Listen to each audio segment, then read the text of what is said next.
Hi, my name is Chris Doe, and I was on the root of all success with the Real Jason Duncan.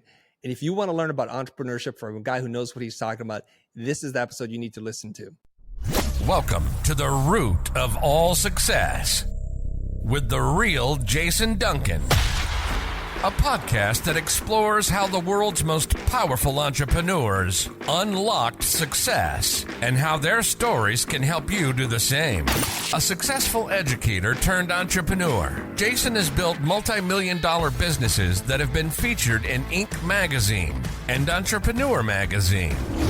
His life's mission now is helping entrepreneurs live what he calls #the exit lifestyle. Introducing TEDx speaker, mastermind leader, author, entrepreneur, cigar aficionado, motorcycle enthusiast, and host of The Root of All Success, the Real Jason Duncan. The Real Jason Duncan. Welcome back to another episode. I am the Real Jason Duncan. You can call me JD. I'm glad that you're here today because I'm going to be talking with Chris Doe. This guy is amazing. You've probably seen him on social media. I know you've seen him on YouTube. This guy is everywhere. Millions of followers. He's making a huge impact in the creative space. He's helping business people become creatives. He's helping creative people become business people. This guy is legit. I met him in San Diego. I guess it was back in January or February. We'll talk a little bit about that today on the show. And he is exactly what I thought he was. So you're going to really, really enjoy this conversation. Chris Doe is self-described as a loud introvert. He's a recovering graphic designer. He's an Emmy Award-winning designer and the founder of the company The Future, which we'll talk about in the show today, which is an online education platform. His mission is to teach 1 billion people, that's right, billion people, how to make a living doing what they love. So you can think of The Future as a private art school without the crippling debt. So please help me welcome Chris Doe to the Root of All Success. Hey, Chris, welcome to the Root of All Success, my man. Thanks for having me here, Jason. Well, I'm really excited about talking to you. I had seen you on socials and on YouTube previous to meeting you in person a few months back. Yeah, I guess we met. Was it San Diego? Was it San Diego where we met? It was. Yeah. With Neil Dinger had the Ford event. You spoke at that one, and then I spoke at the next one. So I think we were in San Diego together, and I was really impressed by your energy, your vibe, and just kind of, I don't know, I guess I don't know how to describe it, but I guess when people meet you, if anybody's met you who's listening to this knows, like, the Chris Doe vibe, it's just like chill, but very authoritative. Like, you know what you're talking about. Nobody's going to question that you don't know what you're talking about. And you just got a good heart. That's what I felt in you. So that's why I said, man, I'd really love to have you on my show. And now here we are several months later. Here we are. finally doing it. So thanks for being here, man. This is fantastic. And thanks so much for saying that. Something that people don't know about me is that I actually enjoy being around people. And so when I'm out and about, and Neil's like, Chris, you hung out before, after, during, and everything. It's like, I'm here to meet people. I enjoy talking to them. Well, that's also part of what I really was impressed upon me, your character, because so many times I go to these events, and this is not necessarily a knock against people who do it differently than you did it, but so many times I go to these events and the speaker comes in and speaks. They only show up for their talk and then they leave when their talk is done. And I get it. People are busy. I understand. But when the speaker shows up, or when one of the speakers shows up at the beginning of the conference, stays for the conference, and stays after the conference, I'm like, okay, this guy actually is interested in learning, and he wants to give. And you ended up speaking a second time on Sunday morning at our brunch because you were still there. So I appreciate that very much. Yeah, thank you. That was a trick, a thing of deception by Neil, which I do appreciate. He's like, hey, I'm having brunch. You want to come have brunch with me? I'm like, sure. And I show up, I'm like, oh, it's not just the two of us. It's like everybody. Well, the VIP crew. And he goes, hey, some people are upset. They didn't get to hear what you were saying. Do you mind just repeating that? He has a way of asking that's very hard to say no to. So I'm like, of course, I'm here. What else am I going to do? And if people want to listen to me, I'm happy to help.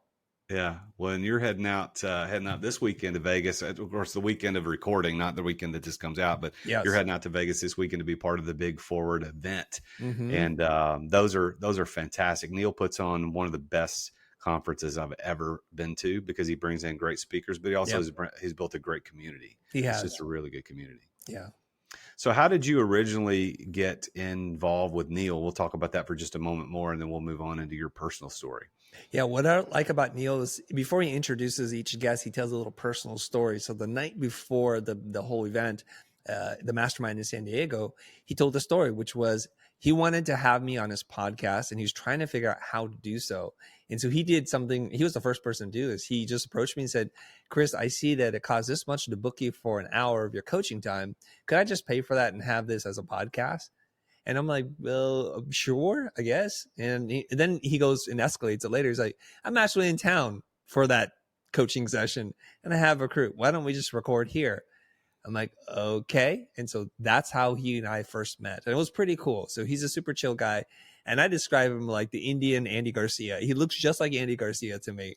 He's got a good vibe. Yeah, he does. He does. Well, it's funny how I met him too, because it was complete by happenstance. I was at Brad Lee's office. I just recorded on Brad's show, and Neil showed up that day to talk to Brad about the event that the event last year that they had, the Ford event last year. Yeah. And so I'd never met Neil. Neil never met me. We don't know each other from Adam.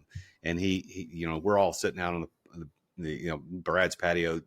Neil's not, but Brad and I are smoking cigars. We're all just talking about the event, and Neil was talking about how much he had to pay the speakers to come in. He was talking about that. I'm like, well, I'll pay the difference that you're trying to get if you'll let me on stage. And he's like, okay, well, thank you. Like, he doesn't know who I am, so it doesn't mean anything. But then later I found out he was texting people like, do you know who this Jason Duncan dude is? Do you know who this guy is? And so we actually have some mutual friends who are part of the Ford Mastermind that live here in Nashville where I am. But then he invited me. He was gracious. He said, you should come to the event. Even though I'm not in the real estate world, that's not my thing. I don't do mortgages. He invited me to come, and my wife went with me, and we had a phenomenal time last July. So congratulations for being on the big stage, because you're going to kill it, and it's going to be a great time. And for those that are listening, of course, it's already happened by the time you're listening to this, but go check out Forward Academy. I don't know how you search for that, but make sure it's Neil's Forward Academy, Neel. I think Chris would endorse it. I would endorse it. It's great stuff. So thank you for helping me indulge that. I know Neil will appreciate it for sure. Of course. So where do you hail? Where do you live these days? Where's home? Yeah, I recently moved to Pasadena, California, and prior to that, I lived 17-ish years on the west side in the Pacific Palisades. So it's a bit of a weather culture change, but I'm loving it here. Yeah, better or worse weather? Worse weather, but better people, I think. So more, and I tell my friends this, and they're like, not where you live, but there's some context that needs to be understood here. People here are more working class. They didn't inherit like a real estate empire from their parents. They're not old money. They're just regular folk who have done really well in their life and their business, usually first generation money. And I enjoy talking to people like that. Whereas in my old neighborhood, I love my neighbors, but a lot of them were just third generation money. And so they have a whole different set of values. Not to say that they're bad. They're just not where I come from. That's all. Yeah. Well, I'm from Nashville. Been here my whole life. I've lived a few different places, but this is home. Every time I go to California, there's always something new to see. Everything is so different from San Diego, San Francisco, everything in between, Sacramento. I mean, it's all very different. And that's why I know people stay there in spite of the nuttiness that's gone on in that state for the last several years. But I'm, So let's get into your descriptors. Loud, introvert. Mm-hmm. So one of the things you talked about in the San Diego workshop that we were at, and I guess, golly, that was January. It was a long time ago. Yeah, what? You talked about coming up with a 2-word descriptor or 2-word brand statement. And so yours is loud, introvert. How did you come up with that, and what does that mean? Yeah. So initially, this was kind of me thinking about how other people can do the same. First of all, we need to remember something. The stories are very hard to process. They're hard to remember. It's something I learned from my business coaches. It must be repeatable, meaning after you tell someone your story, they should be able to tell someone else and tell someone else. And it's how word of mouth travels. And this is how you're supposed to do it. Now, when I teach in school, I would tell my students I'm an introvert, and it's very difficult for me to be around people. And they're like, get out of town. We don't believe you, because in class, I'm a wild person. I tell jokes. I'm jumping on the table. We're doing weird things. And then the funny thing was, one of my students who wound up being my protege, she followed me around when I was days or weeks out from preparing for a talk, and she could see a different switch had flipped in my head. And she's like, you're being really weird right now. I'm like, no, because I'm on my 18th draft for a talk I'm supposed to memorize. And she's there trying to help me. And then it really dawned on her, this is not an act. This is real. Like, I'm in my head and trying to figure things out. And that's too much of a story to tell somebody. So what loud introvert means is I'm an introvert. I lose energy being around people. I'm socially awkward as hell. I don't know how to start conversations. I don't know how to get out of conversations, Jason. So what I try to do is focus on building social media and content so good that I don't actually have to develop social skills. So when people see you across the street or at an event, they're like, hey, I listened to your podcast. I have a question for you. I'm like, great. You've solved 90% of my problems interacting with people, which is I don't know how to approach you. Hence, loud introvert. Social media without social skills. I actually just wrote that down. That's pretty good. That's pretty good. So the loud introvert, I get it. I think, I don't know who wrote, I think it was Dan Pink wrote a book. I can't remember the name of it, but he talked about ambiverts or omniverts, where, you got introvert on one side, extrovert on the other, but there's a lot of us. I think I'm in the middle. Yeah. Depending upon the situation, I can play up to the crowd, but I think naturally I probably play a little more down, but I wouldn't consider myself an introvert by any stretch of the imagination. So what book was that? Do you know what I'm talking about? If you know, is it A Whole New Mind? That's it. That's it. So, that was a really interesting read about the difference between introverts and extroverts. And I think he called it ambivert, like being ambidextrous, where you can use either side. Yeah. And I think that's the idea. So now you're kind of famous for having a lot of followers on YouTube and on your social platforms. And you're a teacher at heart, which is what you do, which I really resonate with, because I also was a former school teacher. So what did you teach when you were a school teacher? Yeah, I taught at a private art school for 15 years at Art Center and also at Otis, and I lectured at different art schools and colleges. And that was my safe place, because I'm talking about things I know a lot about. I was mostly teaching main title design, sequential design, storyboarding, those kinds of things related to the motion design industry, which is the previous career that I had. People don't know this, but I ran a company called Blind since 1995, 20 plus years, did 80 million plus in revenue during that time. And we made commercials and music videos. So about 5 years out from running my business, there was an opportunity for me to teach what it is I was doing. And my real challenge back then was no one taught me how to do what it is I was doing. So I had to invent the models. And it was a long 15-year experiment on how to teach people how to do what it is that I know how to do. So when did you transition from teaching into this other Chris Do personal brand? It's in 2014. I know this because it's documented. First video dropped on YouTube January of 2014. And at that time, I'm 42 years old. And it's a former classmate, a friend of mine from Art Center, who's like, I know you want to teach, because he saw that I was trying to market and promote a workshop that I was going to teach about typography. And he's, why don't we just combine forces? I'm already doing this, and I'm about 1.5 2 years into this. Why don't we just combine forces? And back then it was called The School, spelled Skool. And his name is Jose Caballé. And so Jose and I were like, let's do this. And Jose was the exact opposite. I don't know if you're old enough to remember a TV show called The Odd Couple, Felix and Oscar, right? And they're so different. One is like anal retentive suit, and the other guy was sloppy and messy, but somehow they made it work. I'll let you figure out who's who in the characters here, but we made it work for a period of time. So you were 42 in 2014. Yeah. So I'm trying to do the math real quick, man. I'm 51. You don't even look 42 now.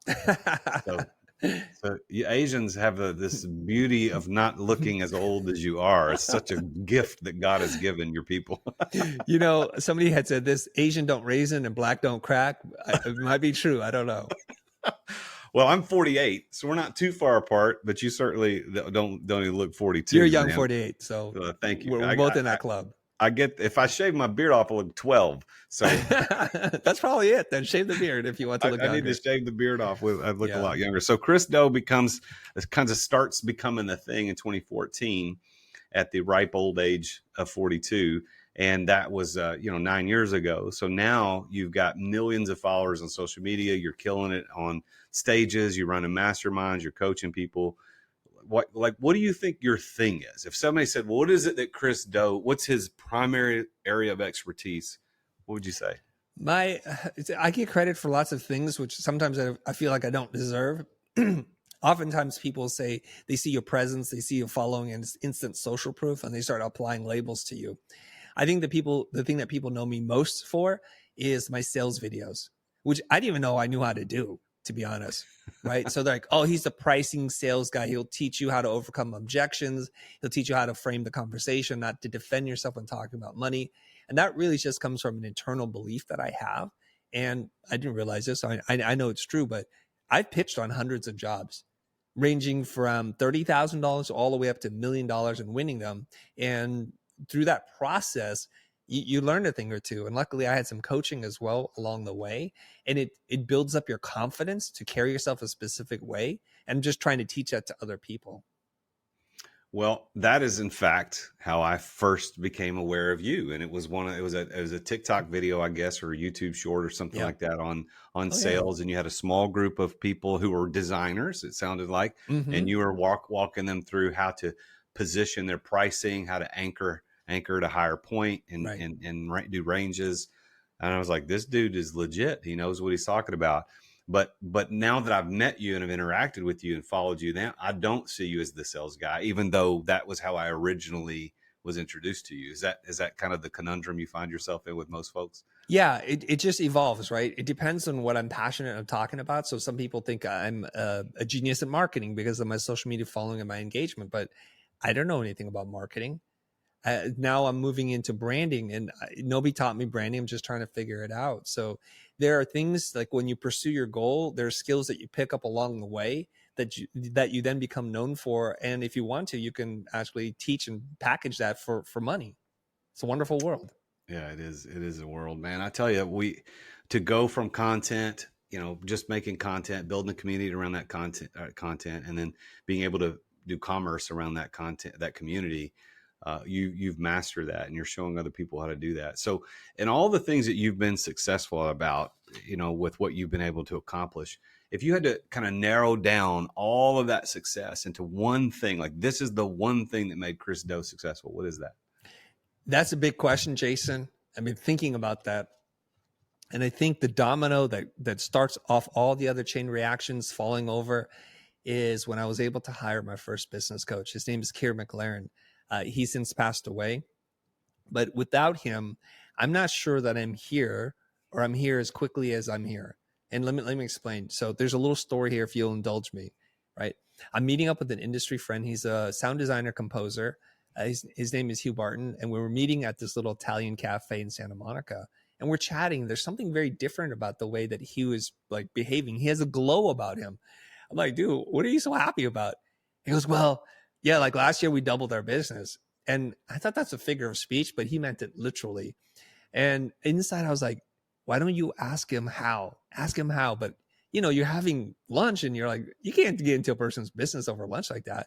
But I just quiet that part of my voice that says this is inappropriate. And I just say, how did you do this? What happened? And he goes, I hired a business coach. And quite literally, I know you're going to fall out of your chair. I've never even heard that term before. Like, I know nothing about this. Keep in mind, like, I'm a first generation immigrant refugee from Vietnam. We came to the United States with no money. The idea of a coach and a business coach, putting those two ideas together, it's like, you might have just said a Martian. I hired a Martian to help me. And I'm like, tell me more about this Martian. And does this Martian have a phone number? And this Martian's name? And he was slightly hesitant. I could just tell there's like that half a millisecond pause. Like, do I give someone else the genie that's granted me my wishes? And then he smiles like, of course, here's his phone number. Get in touch with him. That day I went home. I told my wife, we're going to hire a business coach. And that's how Keir and I started working together. Wow. What's weird about that, dude, is that you and I have a very similar, if somebody asked me the question I just asked you, the business coach would probably be in the top 5 things I would have said. And given the opportunity to really think about it, I think it probably is number 1, because for years I didn't know what a business coach was. When I started a business as an unemployed school teacher in 2010, I didn't know what a business coach was. And I became aware of it just through the process of being an entrepreneur, just like you did. What is this business coach? What does that mean? I'd heard of life coaches. I didn't know what a business coach was. Same. And then when I hired my guy, who also sadly has passed away, he's no longer with us. But when I hired my guy, like, that's when I became a millionaire. That's when things took off. And the power of a business coach, people underestimate it because there's so many bad ones out there. I think they underestimate the power. Let's camp on this for just a minute, if you don't mind. Yeah. What do you for the people that are listening, and they are like, I get it. I need a business coach, but I don't know how to find it. I don't know how to quantify their abilities or how much I should pay them. What advice do you have about how to find and make sure you've got the right coach? Very good question. I've been very fortunate in my life. Almost every person I've hired for the first time has worked out when I personally have hired them. We made tons of mistakes when other people have hired people, and we'll get into that maybe later if you're curious. But the first thing is do you guys have the same vibe? I think that's very important.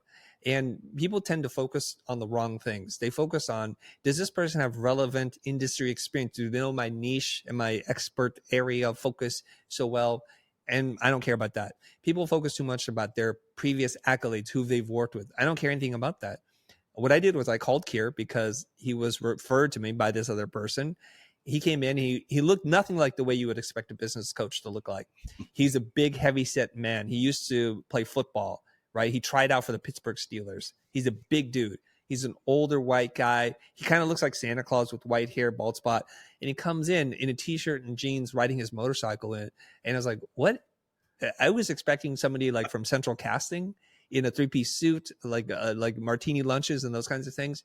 Nothing like that. He has like a big laugh. And we sat down and he just very patiently asked me a few questions and then asked me if I had any questions. And he had already solved my first business problem. And this is our first just getting to know each other conversation. He saves me from making a potential disastrous partnership, and he helped me to get out of it. So I was like, I need to work with this person, right? So here's the weird thing, Jason. I called my brother. I said, I hired a business coach. He's been fantastic for my business. And my older brother is super analytical. He asked me, where do you go to school? What's his pedigree? He asked me all the questions you're supposed to ask if you're vetting someone. I asked 0 questions. We just had a conversation and we connected. And I think I can work with this person. He goes, it's a 3-month commitment. If you want, we can start. If you don't, we don't have to. The most non-salesy sales process I've ever seen. So I'm like, of course. And I wound up working with Kier, believe it or not, Jason, for 13 years. We met every single week for an hour and a half to 2 hours for 13 years. Wow. That is amazing. So you broke what I would consider the rule of thumb is a 3-year time span on most business coaches because they get too close and they can't see things. So you guys were able to keep that magic going for 4 times that amount. That's well, there's a reason why, though. The first real business coaching thing, he saved me from making a disastrous business partnership, would probably save me millions of dollars. Didn't make me money, but it saved me. Number 2, when I told him how we were pitching, he made some tweaks to how we were pitching. And for the first year, the very first year, the first real piece of advice I got from him, we were at about $2.2 million every year. We went from that year to $3.9 million. I attribute that difference to him. So I was thinking in my mind, you've just paid for yourself for 10 years. And I didn't really care what we talked about after that. And I still got tons of value every time we got together. But that's the kind of guy I am. And I preach this to other people. Don't pay for the time, pay for the value. So man gave me an hour and a half's worth of his time, but he transformed me. And then he transformed my business through me. And so now I owe him. And I'm that kind of person. That's great. And that little thing you said there about don't pay for their time, pay for the value. That is really, really, really important. That's important on both sides of the aisle. For the coaches out there, you don't charge for your time, you charge for the value that you bring. And then on the hiring side, if we're business people, we want to hire a coach. We're not looking for the coach we can get for X number of dollars per hour. We're looking for the coach who can get us the value. So that's very, very, very good point, Chris. Thank you for making that. So sorry that you lost him. I'm also sorry that I lost my first guy. You know, it was a sad call to get to find out that he was no longer with us because he was a good dude and helped me figure stuff out. So let's talk about your definition of success, because everybody's got a different one, and you've been very successful from the outside looking in. And we're going to talk a little bit about the future and what you're doing with your company called The Future, not just the future in terms of time, but we're going to talk about that. But you've been very successful in a lot of different avenues. But how does Chris Do define that word success? I think there are 2 components to it. Number 1 is freedom. Freedom to do what you want, where you want, when you want, with whom you want, for as long as you want. And number 2 is to be 100% aligned with your life's purpose. And I believe all of us, that is the job number 1, to figure out who you are and what it is that you're meant to do on this earth. And you have a gift.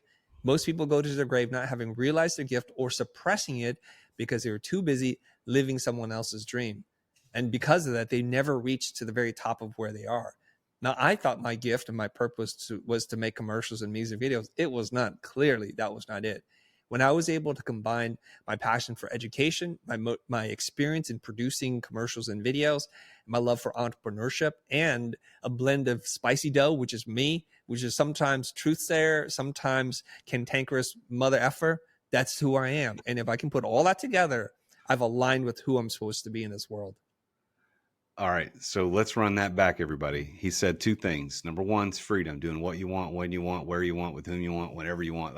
That is a common theme among entrepreneurs when they're defining true success. And that is, in fact, one of the real definitions. But the other part is so much less known, but also very important. That's being aligned with your life's purpose. So make sure you guys pay attention to that. This is gold right here, what Chris has given us. So based on those definitions, do you consider yourself to be a successful person? 1000%. I try to live my life every single day to the fullest, doing what it is I'm supposed to be doing, being 100% present and grounded with where I'm at, what I'm doing. And when I do that, I know, and it's just a little macabre for me to talk about this. Every time I get on a flight, I think about my wife. I think about my parents, mostly my mom and my wife. I send them both a text message without exception saying, I love you, and I'm going to get on a plane. So whenever there's a little bit of turbulence, I see people do this. They grab onto their hand, like they can do something about this. They start freaking out. I'm like, you know what? If this is our time, it's our time. We've lived a good life, man. 51 years on planet Earth. That ain't bad. Just a couple hundred years ago, that would be considered extreme old age. And here we are thinking it's middle age. So I want to make sure my kids know where I stand, where they stand with me, that I love them, that I appreciate them. And then it gives me joy to see them do whatever it is they're meant to do in this life with zero expectations. That my wife knows I've been a truthful, faithful husband that is loving and caring. And to my parents, that I'm a good son. That's all I need people to know that are close to me. And that's it. I've done everything I can. So if I disappeared tomorrow, I've done as much as I can in the time that I was given. If all of us could live with that attitude, how much better would this world be?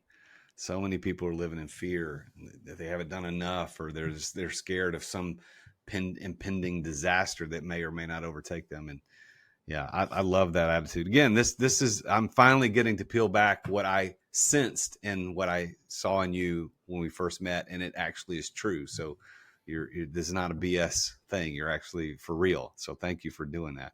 Let's talk a little bit about the future, your company that you've got now.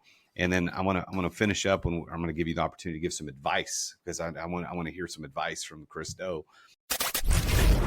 Let's take a quick break to thank our amazing sponsors for making this podcast possible.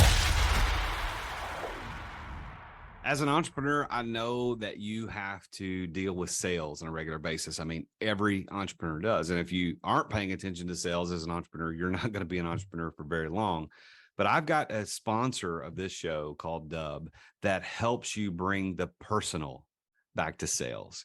If you want to figure out how to improve content creation and improve client trust, improve your sales process, decrease the sales cycle, because we all know time kills deals. If you want to increase client bookings and increase conversions, you need to take a look at Dub. There's a special offer for Dub for listeners to The Root of All Success at therealjasonduncan.com/Dub. And that's DUBB. I've been using this for years. I'm a huge fan, and I'm so honored that they're our primary sponsor of the podcast. But they have helped over 60,000 businesses around the world communicate better, to make sales easier, to make sales more personal.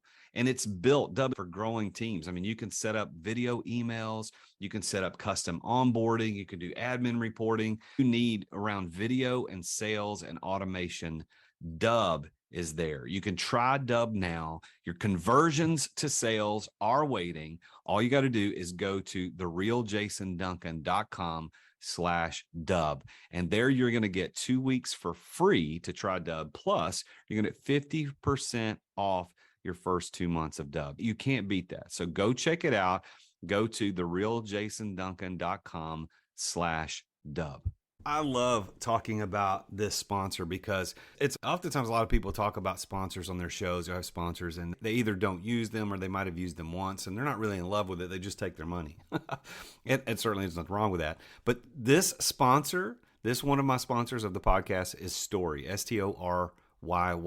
Two Y's. Why? Because they're awesome. If you've ever wondered how these influencers do their Instagram reels and their TikToks and their YouTube shorts to look so amazing, where they've got the zoom cuts and the pop-ups and the on-screen illustrations, whether it's cartoons or actual images or videos that get responses that people go, ooh, I want to talk to that. If you want to know how people do that, that is exactly what Story does.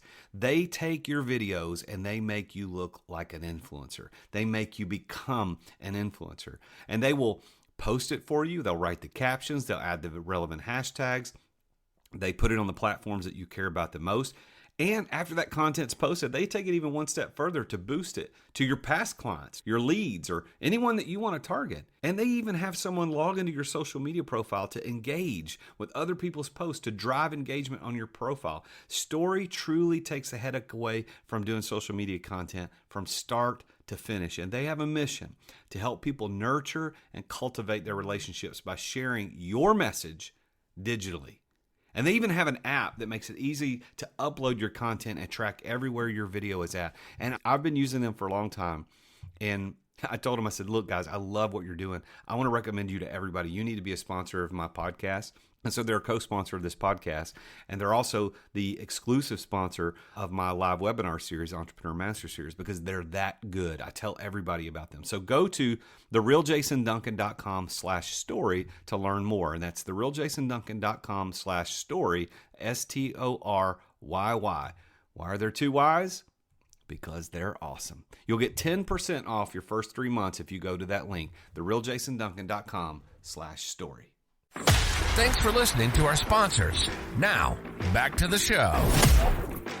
You've got this company called The Future, and you, as I said in the intro, your mission is to teach 1 billion people how to make a living doing what they love, which goes to your definition of success, being aligned with your true purpose in life. And the way you describe it is think of the future as a private art school without the debt. So tell us a little bit about what The Future is and what you're doing. Yeah, so it was a basic premise, which is, can we do better in education? Does it have to be for profit? Do we have to send students and graduates into the real world with crippling debt that they may never be able to pay off? Some people who are going to these upper echelon schools are hundreds of thousands of dollars in debt, which they have to pay after taxes. This is an incredible burden to be carrying around for the rest of your life. Mm-hmm. And so if you're sitting here thinking, I've got $400,000 in debt, there's like 4 years of missed opportunities because I was in school, and now I want to create a business. Like, well, who can do that? Who can afford that level of risk? There are people can. Now, of course, if you have parents who can fund your education, I have no problems. And so what I want to do is to be able to provide an alternative, a check and balance, if you will, against the private art schools and the universities that are out there. Now, I chose art schools because that's what I know, and that's what I'm going to teach for now until we can perfect the operating system, like how we do this, how we market, how we create an equitable future for students, for teachers, and for ourselves. It's got to be long-term, infinitely sustainable. And that's the business model. So The Future is kind of my thesis as to what can be done. Now, here's a side story some people don't know about.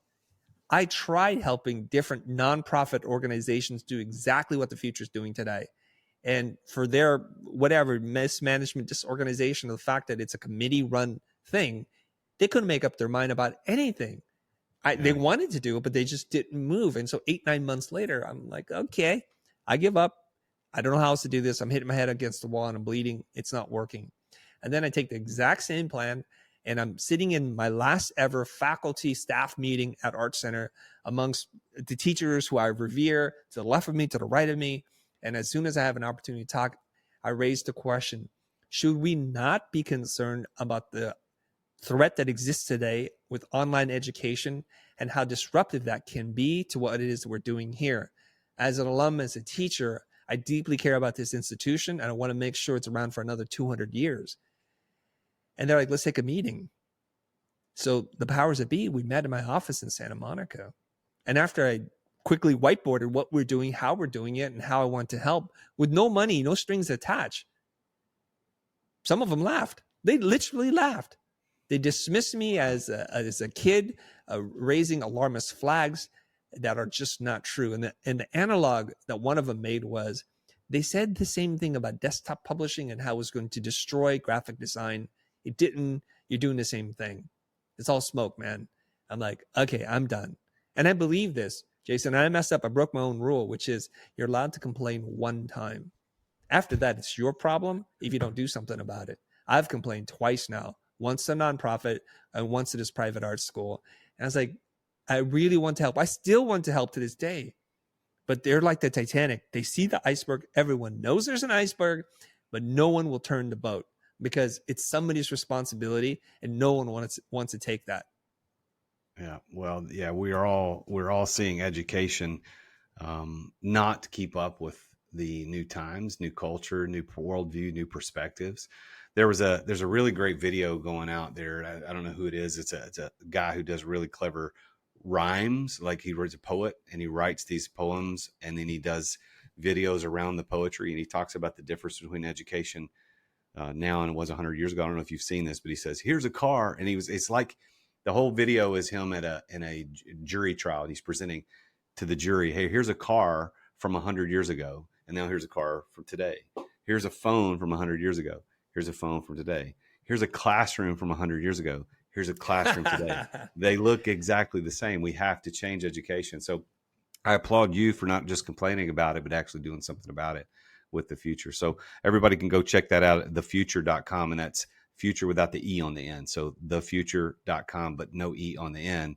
And you can find out more about what you've got going on. So Chris, with all your success, what would you say to the entrepreneurs listening to the show today? Like, what's this one piece of advice that you would say, guys, if you do this, it's going to lead where you want to go? So do you have something specific, maybe one or two things, but something specific? I'll start with the one that I think is most relevant to what I'm all about and what we're talking about here today, Jason, which is this, is if I could have just gone back in time and started producing content when I was 24 instead of 42, could you imagine like 20 years in addition to what it is I'm doing right now, like where I would be? First of all, I'd be first on every platform, which, is not possible unless there's a new platform coming out. And I would learn so much about myself, about my process, and build community along the way where people can actually see me documenting and seeing where the hair goes, the loss of hair, the wrinkles, and how the face changes, but also the maturity, the communication style, what it is I'm teaching. So people often make this mistake. They think, I don't have anything to say. No one will care. Or that they just don't have the right kind of content for the right platform because it's not right. They have hours and years of content saved up, but they haven't released a single thing. It's extremely cathartic to put out whatever it is that's on your mind out there into the universe and not really care what people have to say. And you have to turn on the second part of it. And that's the thing that's crippling to so many people. It's like, what if I have people who disagree with me? What if I say something that is my true self but offends people? What am I going to do? Is this going to ruin my business? I don't have time for this. They make up 1,000 reasons why they don't do anything, and they're still there at the starting blocks. The race has gone on for days, and they're just still at the starting block. Like, maybe it's too sunny, right? It's too hot. They're waiting for it, but I'm telling you right now, you will learn so much about yourself. You get clarity of thought.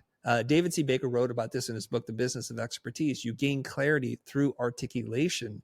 And if you just look at it as a form of public journaling, as Austin Kleon writes, it's extremely freeing just to be able to have an opinion, an informed opinion, and just speak from a place of truth and conviction and passion.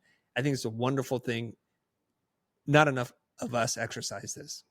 So to distill that down into actual item is just go start producing content. You got to get out there and do it. Is that what you're saying? Yeah. And accept the fact that you're going to suck for a while. And that's okay. I did, I guess it was in 2018, 2019 is when I first started producing video content. So not that long ago. And I was doing these things called Friday sales tips. So I did a Friday sales. So you and I have such a similar background. That was when I started out doing Friday sales tips. And then I started adding weekly wisdom on Wednesdays or something like that. I did that.